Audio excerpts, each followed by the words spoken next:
Chang Ho pun buru-buru meninggalkan Miho dan ayah mertuanya karena harus bertemu dengan seorang jaksa untuk membicarakan kasus yang akan ia tangani. Sebelum keluar dari restoran, seorang pelayan yang sangat ramah pun memberikan Chang Ho sebuah minuman sebagai rasa terima kasihnya telah mampir ke restoran mereka. Chang Ho pun segera menemui jaksa itu. Namun tiba-tiba saat sedang menyetir, Chang Ho merasakan sangat pusing dan pandangannya yang sangat buram. Hingga akhirnya Chang Ho pun mengalami kecelakaan.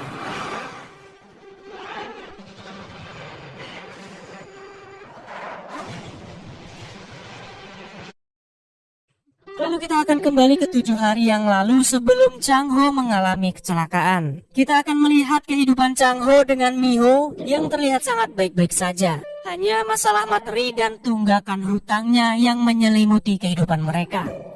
Saat itu Chang Ho akan menangani sebuah kasus dari seorang kliennya. Chang Ho yang sudah yakin menang karena telah menyogok sang hakim untuk kasusnya kali ini pun harus menelan pil pahit karena harus kalah di persidangan itu. Dan juga kehilangan semua uangnya. Begitu juga dengan uang orang banyak.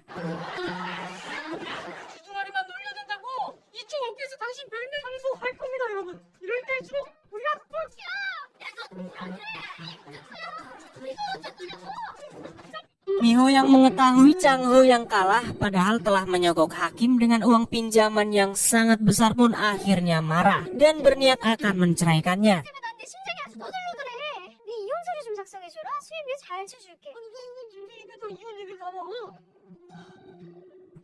Chang Ho yang tak berani pulang ke rumah saat itu karena takut diamuk oleh Miho pun memutuskan untuk tinggal di kantornya untuk sementara waktu. Namun tiba-tiba ia pun mendapatkan sebuah telepon dari seorang wali kota yang bernama Choi Do-ha.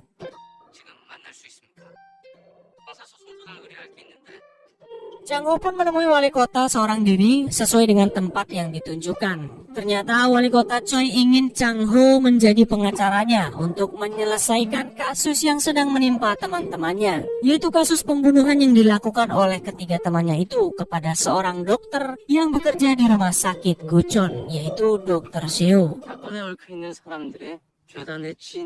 Namun alih-alih wali kota Choi ingin menyelamatkan ketiga temannya, ternyata dia punya maksud tersendiri dengan memilih Chang Ho sebagai pengacara untuk ketiga temannya itu. Yaitu Chang Ho diminta untuk menyelidiki bukti rekaman dashboard mobil yang hilang saat terjadi pembunuhan itu. Ternyata wali kota Choi ingin menyingkirkan ketiga temannya dengan berusaha menemukan bukti rekaman dashboard yang telah hilang itu sebagai senjatanya. Karena selama ini mereka telah mengganggu dan ikut campur urusannya sebagai wali kota. 사람들을 돕는 척 저들의 이중 간첩이 되다. 이번 기회에 끊을 생각입니다. Walaupun awalnya Chang Ho tidak mau bermain kotor, tapi karena wali kota Choi bersedia membayarnya dengan bayaran yang cukup tinggi dan menjanjikan Chang Ho akan menjadi pengacara yang kondang setelah bekerja dengannya. Mau tidak mau Chang Ho pun menerima permintaan wali kota Choi. 가장 재밌긴 매력적인 것 같은데 일단 유명해져라. Keesokan harinya, Chang Ho pun mengunjungi penjara dan langsung menemui 3 orang kliennya itu. Ada Han Jae-ho, seorang dokter bedah, Lee Dong-wen, pengacara rumah sakit Guchon, dan juga Jung Chae-bong, putra pemilik rumah sakit Guchon. Mereka semua adalah tersangka pembunuhan Dr. Seo yang bekerja di rumah sakit Guchon juga. Chang Ho mendatangi mereka sesuai perintah dari wali kota Choi untuk menguak kebenaran atas pembunuhan Dr. Seo. 짜주신 각본대로 연기만 열심히 하면 되는 건데. Chang Ho pun meninggalkan sebuah alat perekam suara yang ia buang di tong sampah untuk mendengarkan percakapan mereka. Karena Chang Ho sudah memancing mereka semua untuk membicarakan tentang rekaman dashboard yang hilang itu. Akhirnya Chang Ho pun mengetahui bahwa rekaman dashboard itu tidaklah hilang, tapi sudah mereka sembunyikan dan disimpan oleh istri Dr. Han. 우리 셋 빼고 네가 F밖에 모르잖아. 블랙박스 없애버려드린 거 아니에요? 가시죠. 네. Keesokan harinya wali kota Choi dan Chang Ho pun mendatangi istri Dr. Han yang bernama Yoo Jin yang sedang melakukan sebuah syuting. Dan tiba-tiba terdengar suara teriakan Yoo Jin yang meminta tolong dari dalam kamar. Chang Ho pun berusaha membuka pintu yang terkunci itu. Dan setelah terbuka, Chang Ho melihat ada seseorang yang sedang berlari menggunakan jaket hitam di luar ruangan. Yang diduga dia adalah pelaku yang mencoba melakukan hal cabul kepada Hyujin. Setelah keadaan kondusif tanpa basa-basi, Chang Ho pun langsung menanyakan perihal rekaman dashboard yang ia simpan. Walaupun awalnya Hyujin mengelak, tapi berkat bukti rekaman suara yang dimiliki oleh Chang Ho, Hyujin pun tidak bisa mengelak lagi. 블랙박스 제주한테 맡겼다고 그랬지. 뭘 잘못하신 것 같아. 그 블랙박스. Sebelum mereka mengambil rekaman dashboard yang disimpan oleh Hyujin, Chang Ho pun ingin mengetahui satu orang lagi yang terlibat atas pembunuhan Dr. Seo dari percakapan yang ia dengar oleh ketiga tersangka waktu lalu. Hyujin yang tidak bisa berbuat banyak pun memberitahukan satu orang lagi yang terlibat, yaitu yang bernama Gong Ji-hon, seorang pengusaha kaya raya. Ternyata semua tersangka adalah anak buah dari Gong Ji-hon, dan diketahui mendiang Dr. Seo memang tidak akrab dengan Gong Ji-hon.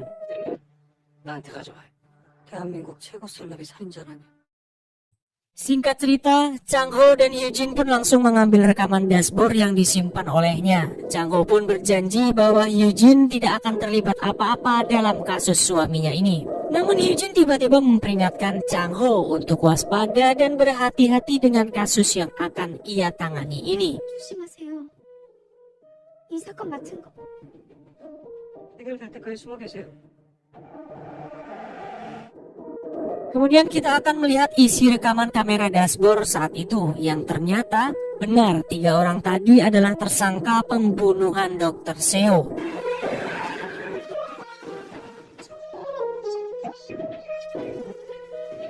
Namun kenapa mereka semua membunuhnya itu belum diketahui. Clue terbesarnya hanya percakapan mereka yang menginginkan Dr. Seo untuk menarik makalahnya kembali agar tidak diterbitkan. Entah apa isi makalah itu hingga membuat mereka semua nekat membunuhnya.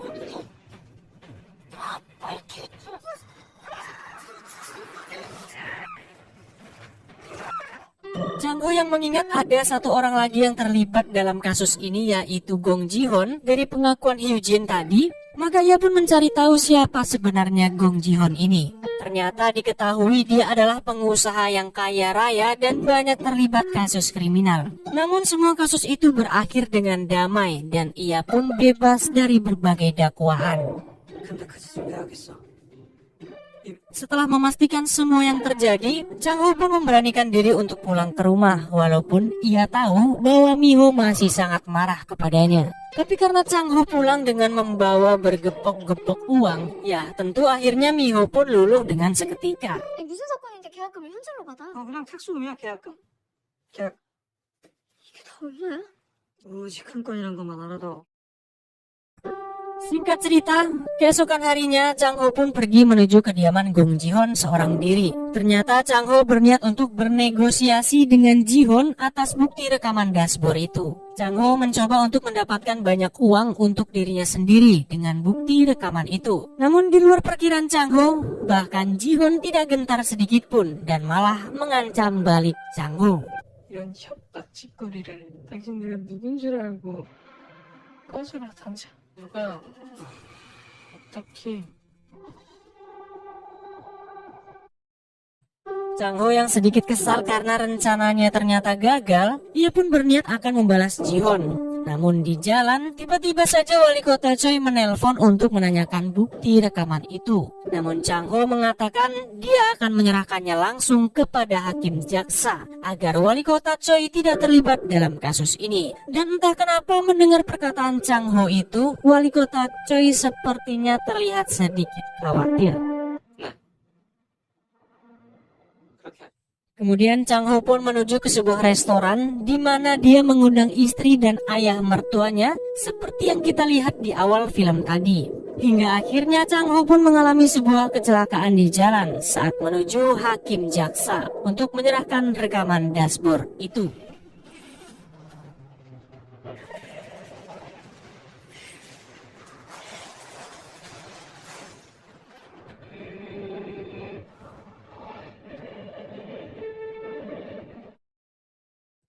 Begitu tersadar, ternyata Chang Ho sudah berada di rumah sakit dan hanya mengalami luka-luka ringan. Namun tidak lama kemudian datanglah aparat kepolisian yang mempunyai surat penangkapan atas dirinya. Ternyata hasil tes yang dilakukan, Chang Ho diduga menggunakan narkoba saat terjadi kecelakaan tadi malam. 정말 걸리네요.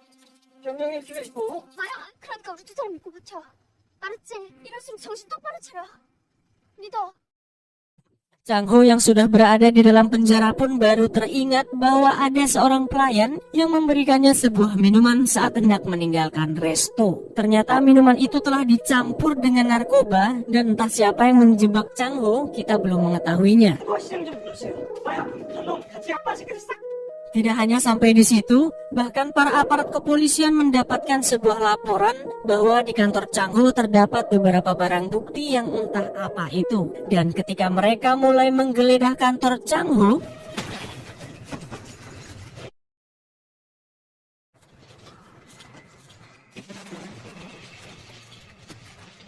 ya, terdapat banyak sekali uang yang tersimpan di kantornya dan ada juga tumpukan emas batangan, senjata api, telepon sekali pakai, dan bahkan narkoba dengan jumlah yang sangat banyak. Karena temuan itu, Chang Ho pun digiring ke dalam penjara dengan kredibilitas terkejam di Korea, di mana di sana tempatnya para penjahat bengis dan kejam berada. 심각한 인간 쓰레기들만 초대받아. 인권이건 아무것도 없어. Chang Ho yang baru saja sampai di dalam penjara pun langsung diarak oleh para napi ke suatu ruangan. Ternyata di penjara itu jugalah para tersangka yang menjadi kliennya tadi berada. Chang Ho pun dihajar habis-habisan oleh anak buah mereka. Karena Chang Ho yang tidak berhasil menangani kasus yang sedang mereka alami. Dan malah dia ikut-ikutan mendekam di dalam penjara bersama mereka.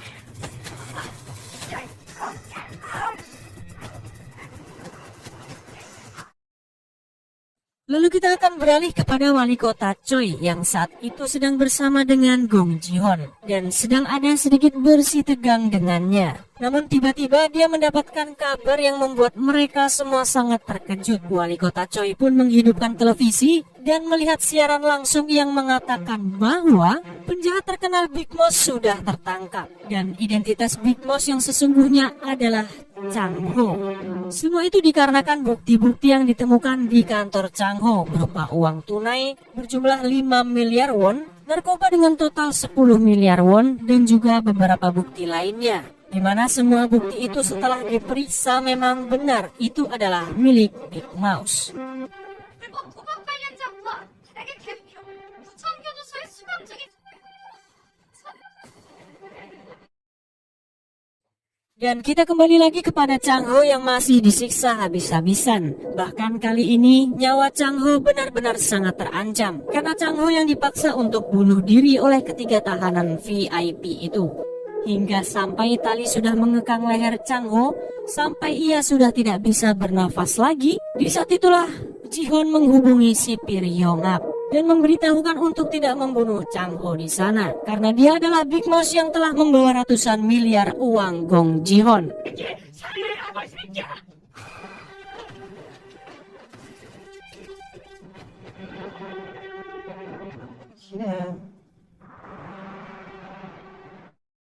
Miho yang kala itu mencoba mengunjungi Chang Ho di penjara pun ditolak mentah-mentah. Hingga sampai akhirnya dia mengetahui berita bahwa suaminya Chang Ho saat ini dituduh sebagai Big Mouse.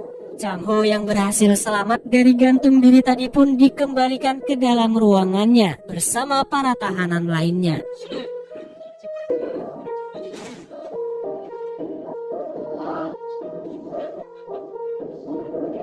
Berita tertangkapnya Big Mouse pun sudah tersebar di dalam penjara. Miho yang selalu percaya bahwa Chang Ho hanya difitnah sebagai Big Mouse pun mulai speak up dan membela Chang Ho sekuat mungkin. 나한테 가족 있다는 거 잊지 마.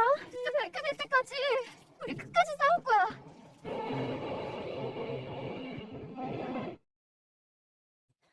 Singkat cerita, Chang Ho pun diinterogasi terkait bukti-bukti temuan uang, emas batangan, dan narkoba dengan jumlah yang sangat banyak di kantornya. Yang setelah diperiksa, dikonfirmasi, dan itu semua adalah milik Big Mouse. 어마어마하게 있는 줄 알았어. 벌써 나중에 그랬어요. 보증금 3천만 원짜리 사무실이요.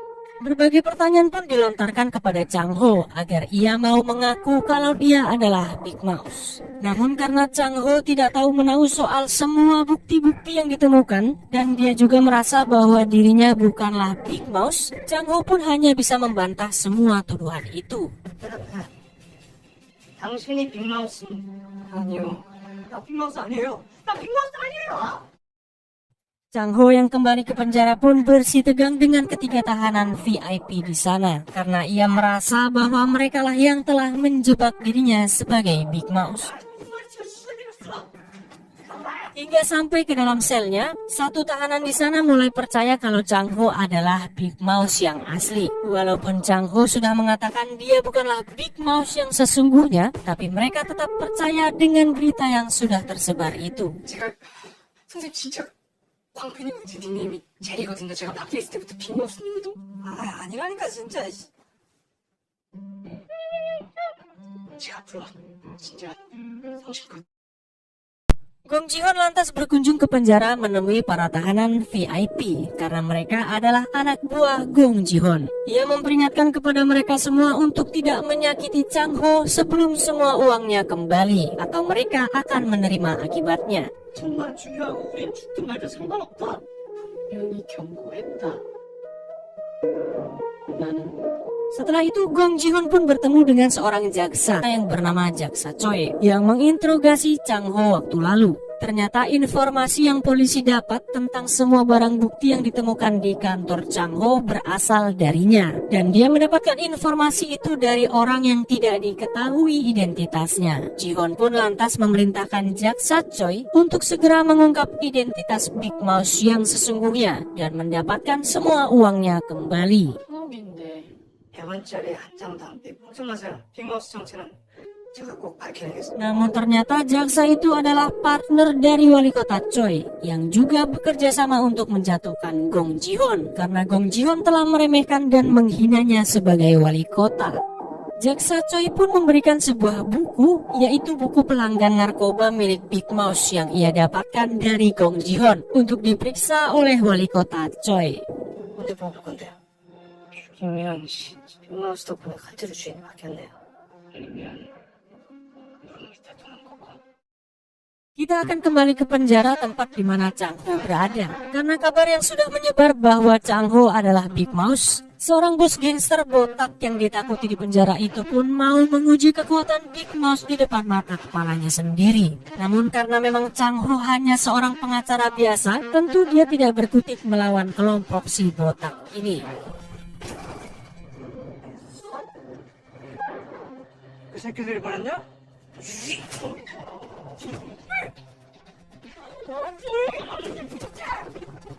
뒤질라고 이게.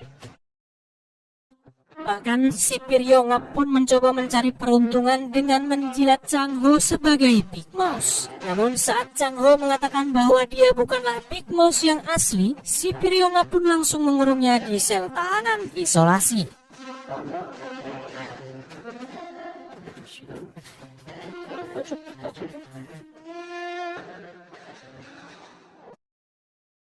Dan kita beralih kepada Miho yang kala itu memutuskan untuk pindah tempat kerja dari rumah sakit sebelumnya ke rumah sakit Gucheon. Miho memilih rumah sakit Gucheon semata-mata karena berusaha menyelamatkan Chang Ho dengan berusaha menemukan bukti makalah yang menewaskan Dr. Seo. Namun di saat Miho berusaha mati-matian untuk membebaskan Chang Ho malah meminta tolong kepada temannya untuk membuat surat perceraian dirinya dengan Miho. Chang Ho melakukan itu semata-mata karena ia tidak ingin melibatkan Miho ke dalam urusannya yang sangat berbahaya. Juga karena Chang Ho sendiri pun tidak tahu apakah ia bisa selamat atau tidak di dalam penjara itu. 내가 미호한테 해줄 수 있는 게 이거밖에 없다.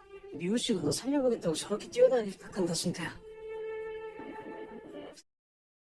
Keesokan harinya saat Chang Ho sudah tidak tahu harus berbuat apa-apa lagi, di saat itulah ada seorang tahanan yaitu pimpinan sel yang sekamar dengan Chang Ho memberitahukan agar ia jangan sampai punya niatan bunuh diri. Karena apabila ia tidak berhasil, maka dia akan cacat seumur hidup dan malah akan menambah penderitaannya. Namun perkataan pimpinan sel itu malah memberikan Chang Ho sebuah ide. Dengan semua penjahat dan pembunuh kelas kakap yang berada di sekitarnya, seharusnya kalau hanya untuk bunuh diri dan mati itu adalah sesuatu yang sangat mudah. Itulah yang dipikirkan oleh Chang Ho.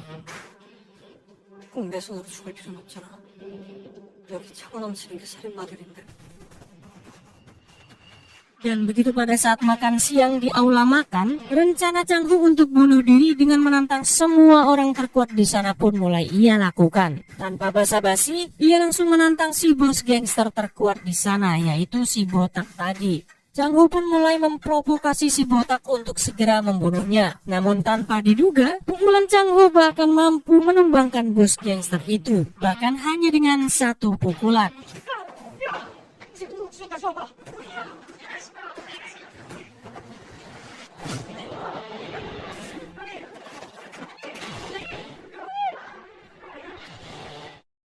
Karena gagal mati di tangan bos gangster botak tadi, Chang Ho pun menghampiri seorang tahanan psikopat yang telah membunuh banyak sekali orang. Namun kali ini, misi bunuh diri Chang Ho pun kembali gagal. Karena si psikopat itu malah meringkuk dan menangis setelah ditampar oleh Chang Ho.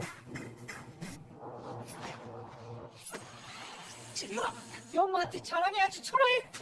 시장. 정상 가니까 싫어?